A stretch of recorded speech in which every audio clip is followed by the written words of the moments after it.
عندك حبوب وعندك علامات تعبيريه في بشرتك حاسه ان عندك شيخوخه مبكره، جايبالك الوصفه اللي باذن الله هتقضي تماما على الشيخوخه المبكره، وهتخلي حرفيا بشرتك زجاجيه ما فيهاش اي حبوب. لو استمريتي طبعا على الوصفه دي باستمرار باذن الله بتحصلي على نتيجه حلوه قوي. وعايزه اقول لك ان الوصفه دي كمان بتنظف جدا مسام البشره، بتقضي على المسام الواسع، بتقلل نسبه المسام وبتقلل كمان نسبه الحبوب.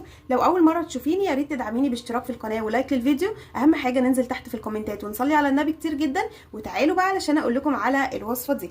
اول حاجه هنجيب عندي اي بوله وهبتدي احط فيها مضاد الاكسده القوي اللي بيساعد على تنظيف البشره وازاله البثور اللي موجوده في البشره وازاله الحبوب وبينشف الحبوب تماما يا بنات. هو البن او القهوه الداكنه.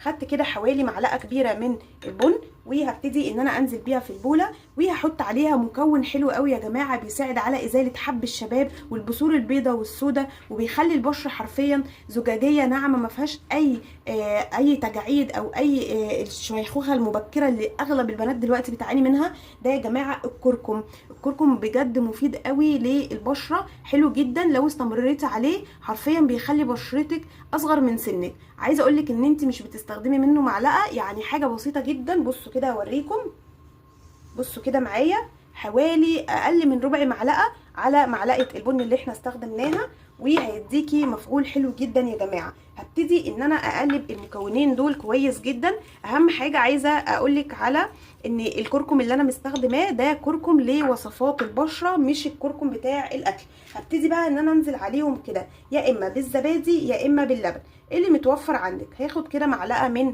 اللبن وهخلط واشوف لو انا محتاجه تاني، علشان انا مش عايزه الوصفه تسيل مني وفي نفس الوقت برضو انا عايزاها تحافظ على القوام بتاعها.